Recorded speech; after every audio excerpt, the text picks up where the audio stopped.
নমস্কার। Ramakrishna TV YouTube চ্যানেলের পক্ষ থেকে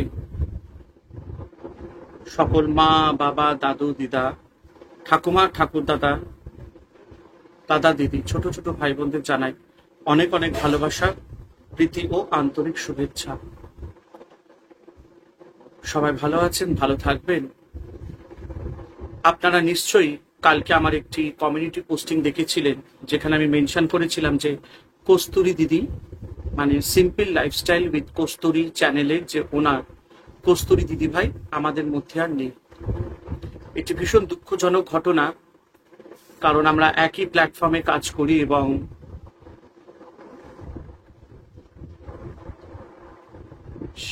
এই প্ল্যাটফর্মের মাধ্যমে আমার কস্তুরীদির সাথে যোগাযোগ হয়েছিল। মনটা একটু খারাপ অবশ্যই, কারণ কস্তুরীদির সাথে আমার প্রায় কথা হতো ফোনে। উনি 5 বছর আগে এই চ্যানেলটি মানে আমি 5 বছর আগে আমি যতদূর জানি উনি সিম্পল লাইফস্টাইল উইথ কস্তুরী চ্যানেলটি শুরু করেছিলেন এবং এই 5 বছরে উনি লাইফে অনেক কিছু অ্যাচিভ করেছেন এবং একজন সাকসেসফুল ইউটিউবার। তিনি খুব সুন্দর কথাবার্তা বলতেন, খুব ভালো লাগতো তার কথা শুনতে এবং কিছুদিন ধরেই তার শরীরটা খুব একটা ভালো ছিল না, তার মধ্যেও কিন্তু তিনি নিজেকে স্ট্রং রেখে এগিয়ে যাচ্ছিলেন। আমার চ্যানেল আজকে 20,000-এ দাঁড়িয়েছে, তার কিন্তু এই কৃতিত্ব আমি একমাত্র কস্তুরীদিকে দেব, মানে সিম্পল লাইফস্টাইল উইথ কস্তুরীদি এবং কলকাতা ক্যানভাসের গৈরিকা আন্টি। এবং আমি আগাগোড়াই সবাইকে বলে এসেছি যে কলকাতা ক্যানভাসকে দেখেই কিন্তু আমি চ্যানেল শুরু করেছিলাম এবং তাদের মাধ্যমেই আমি এই কস্তুরীদির সঙ্গে আমার পরিচয় হয়। কারণ হয় না, একটা চ্যানেল যখন আমরা শুরু করি, একটা চ্যানেল যখন আমরা দেখি, সেখানে আমরা তাদের ভিডিও দেখি, সেখানে তাদের সে কমেন্ট দেখি এবং সেখানেও কিন্তু আমি দেখতাম কস্তুরীদির কমেন্ট। সেইখান থেকে আমরা ওই চ্যানেলের মাধ্যমে আমরা পরিচয় পাই। তো এরকম আমরা চ্যানেলের মাধ্যমে আমরা একে অপরকে চিনে রাখি। তো কস্তুরীদির সঙ্গে যখন আমার কথা হতো, উনি আমাকে অনেক কিছু ভালো ভালো চ্যানেল সম্পর্কে, কিভাবে চ্যানেলে ভিডিও করলে বা কিরকম কন্টেন্ট করলে, অনেক কিছু টিপস সাজেশন আমি তার কাছ থেকে পেয়েছি। Side by side Gairika aunty তো আছেনই, হ্যাঁ, কিন্তু তারা কখনোই আমাকে বলতেন না যে দিব্যেন্দু তুমি বা নব তুমি কোনোদিন চ্যানেলে বলো না, হ্যাঁ, কারণ তুমি আমার ছোট ভাইয়ের মতন, তো সেই জন্যই। কিন্তু আমি বলতাম না দিদি, আমার চ্যানেল যখন গ্রো করছে তো কেন বলবো না যে আপনার কৃতিত্ব আছে।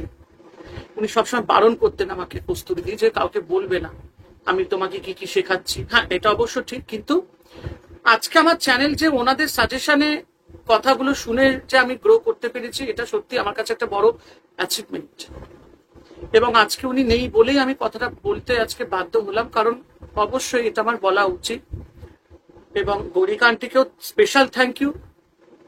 কলকাতা ক্যানভাস, যাকে দেখে আমি ইউটিউব চ্যানেলটা আমি মানে যাদের দেখে আমার মনে একটু আশা জেগেছিল যে আমি ইউটিউব চ্যানেল করব এবং এরকমই আমি ডেইলি লাইফস্টাইল দেবো। মধ্যখানে হয়তো অনেক গন্ডগোল হয়েও গেছে, বাট স্টিল আমি আবার ঠিক ট্র্যাকে ফিরে এসেছি। তো এনারা যদি আমার জীবনে না থাকতো তো আমার হয়তো এরকম ইউটিউব চ্যানেলটা আমি এরকম ঠিকভাবে হয়তো সাকসেসফুলি গ্রো করতে পারতাম না। তাই অসংখ্য অসংখ্য ধন্যবাদ কস্তুরী দিদি ভাইকে, simple lifestyle with Kasturi channel থেকে এবং কলকাতা ক্যানভাস থেকে গৈরিকা আন্টি। এই জন্য আমার একটু ভীষণ খারাপ লাগছে, কারণ প্রায় ওনার সাথে কথা হতো ফোনে এবং তিনিও রামকৃষ্ণ মিশন থেকেই দীক্ষিত, তিনিও ঠাকুর শ্রী রামকৃষ্ণ পরমহংসদেবের খুব ভক্ত ছিলেন। আমার সাথে কথা হতো এবং আমরাও রামকৃষ্ণ পরমহংসদেবের দীক্ষিত, যার জন্য হয়তো আরো অ্যাটাচমেন্টটা একটুখানি স্পেশাল। আজকে দিদি নেই, কিন্তু আজকে আমি ঠাকুরের কাছে, মানে ঠাকুর শ্রী রামকৃষ্ণ পরমহংসদেবের কাছে আমি প্রার্থনা করি এবং সমস্ত ভগবানের কাছে আমি প্রার্থনা করি যে কস্তুরী দিদির আত্মা যাতে শান্তিতে থাকে, তিনি যেখানেই থাকুন তিনি যাতে শান্তিতে থাকেন, এবং তিনি আমাদের মধ্যেই আছে, তিনি আমাদের মাঝেই আছে, তাই না? তো মনটা বড়ই খারাপ, কিন্তু কিছু করার নেই, মানুষকে এক না একদিন চলে যেতেই হবে। আর এই পৃথিবীটা একটা স্টেজ, যেখানে আমরা আসি আমাদের পারফরমেন্স দেখাতে। যখন আমাদের সময় হয় আমাদের পারফরমেন্স আমাদের করে দিয়ে তারপর আমরা অন্য দুনিয়ায় চলে যাব। তো সেটাই হচ্ছে। তো আমরা আমাদের কাজ করতে এসেছি, আমরা আমাদের কাজ করব, চলে যাব। তেমনিও কস্তুরী দিদিরও কাজ এখানে যতটুকু ছিল উনি করে দিয়ে তারপরে তিনি চলে গেছেন। এবং আমি তার ফ্যামিলিকে, সত্যি তার ফ্যামিলির জন্য আমার খুব কষ্ট লাগছে, বিশেষ করে বাবুর জন্য, মানে কস্তুরী দিদির ছেলে। হোয়াটসঅ্যাপে মেসেজ আসতো ডিফারেন্ট শাড়ির, মানে ওরা যে মার্কেটিং করতো ডিফারেন্ট ভ্যারাইটিস অফ শাড়ি, সব অ্যাডভার্টাইজমেন্ট গুলো হোয়াটসঅ্যাপে আসতো, দেখতাম, কথা হতো।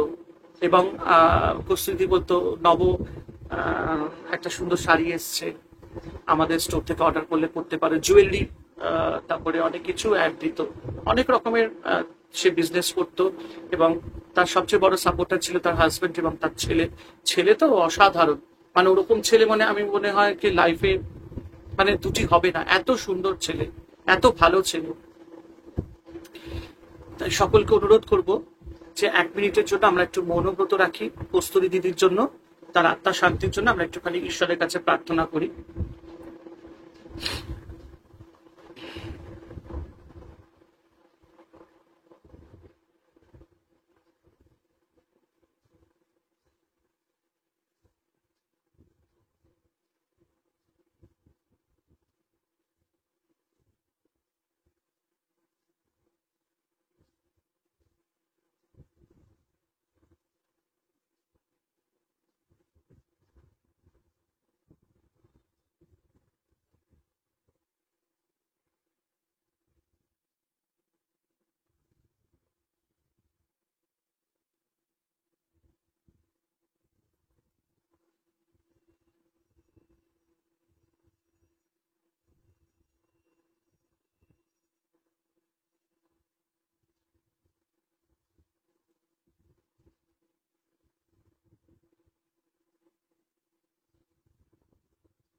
অসংখ্য ধন্যবাদ।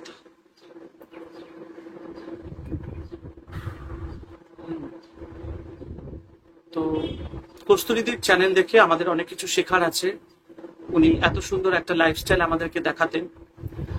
এবং আরেকটা তার চ্যানেল ছিল হাংরি কিয়া, সেখানে উনি নানান রকম কুকিং চ্যানেল ছিল তার। এবং সেই চ্যানেলটা আমি যতদূর জানি যে ওটা শুভময়দা স্টার্ট করেছিলেন। হ্যাঁ, এবং উনি তখন ডেইলি যে ফুড ইটিং শোগুলো সেগুলো দেখাতেন। তো সেখান থেকেই চ্যানেলটা শুরু হয় এবং আমরা দেখি। হ্যাঁ, নানান রকম কুকিং টিপস, তারপরে নানান রকম শপিং, হ্যাঁ অনেক রকম আলোচনা, তারপরে গল্প বলা, অনেক কিছু এটা বলতে গেলে মানে খুব সুন্দর একটা ফ্যামিলি চ্যানেল, হাংরি কিয়া আর সিম্পল লাইফস্টাইল উইথ কস্তুরী। এবং সকলকে একটাই কথা বলবো, চ্যানেল দুটির সাথে আমরা সবাই যুক্ত থাকবো সারা জীবন। এবং সবাইকে বলবো যে সিম্পল লাইফস্টাইল উইথ কস্তুরী এবং হাংরি কিয়া চ্যানেলের সাথে আমরা সবাই যুক্ত থাকবো, এবং যারা যারা নতুন আছেন তারাও যুক্ত থাকবে। সত্যি খুব ভালো। এবং স্মৃতি তো আছেন, স্মৃতি তো থাকবেই কস্তুরীদের। এবং simple lifestyle with Kasturi are hungry কিয়া যতদিন আছে ততদিন কস্তুরী আমাদের সাথে থাকবে। তিনি আমাদের একজন আইডল বলতে গেলে ইউটিউবার, তার থেকে অনেক কিছু শেখার আছে, শিখেছি। আমি পার্সোনালি শিখেছি, এটা আমি গর্ব করে বলতে পারি। দিদি আমাকে অনেক কিছু শিখিয়েছে, অনেক টিপস দিয়েছে, সেটিংস থেকে শুরু করে ইউটিউব স্টুডিওতে কোনটা থেকে কিভাবে মনিটাইজেশন অন করা, সমস্ত কিছু। ভিডিও কন্টেন্ট কিভাবে দিতে হয়, কিভাবে কি করতে হবে, গৌরী আন্টির কাছ থেকে শেখা। তো দুজনের কাছ থেকে বলতে গেলে এরা দুজন আমার কাছে একজন মানে কি বলবো, বলতে গেলে টিচার, আমার শিক্ষক। তো এনাদের কাছ থেকে অনেক কিছু শিখেছি, আর তার জন্যই আজকে আমি এই জায়গায় দাঁড়িয়ে আছি। এবং অসংখ্য ধন্যবাদ কস্তুরী দিদি তোমাকে, যে তুমি যেখানেই আছো ভালো থেকো, ঈশ্বর কাছে প্রার্থনা করি এবং তুমি দূর থেকে আশীর্বাদ করো যাতে আমি ভালো থাকি এবং ভালো কাজ যাতে করতে পারি জীবনে। আর তুমিও ভালো থেকো, তোমার আত্মা যাতে শান্তি থাকে, তুমি যাতে শান্তিতে থাকতে পারো, ঈশ্বরের কাছে প্রার্থনা করি। তুমি ঠিক ভালো থাকবে আমি জানি কস্তুরীদি, তুমি খুব ভালো মনের মানুষ ছিলে। এবং দেখো, তুমিও তো ঠাকুর শ্রী রামকৃষ্ণ পরমহংসদেবের ভক্ত ছিলে, তুমি ঠাকুরের কাছেই গেছো। আমরা সবাই জানি শারদা মা, ঠাকুর শ্রী রামকৃষ্ণ পরমহংসদেব নিশ্চয়ই তোমাকে ভালো রাখবেন, তুমি তাদের কাছেই গেছো। তাই ভালো থেকো দিদি।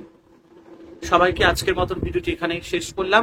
সবাই ভালো থাকবেন, আনন্দে থাকবেন এবং একটাই কথা বলবো, ভালো কাজ করুন, সবাইকে ভালোবাসুন, দেখবেন পরিবেশটা ভালো থাকবে, পরিবেশটা সুন্দর থাকবে। আজকের মতো এখানেই শেষ। হরে কৃষ্ণ কৃষ্ণ কৃষ্ণ হরে হরে, হরে রাম রাম রাম হরে হরে। জয় শিব শম্ভু, জয় দেবী দুর্গা, দুর্গা তিনাশিনী, জয় মা কালী।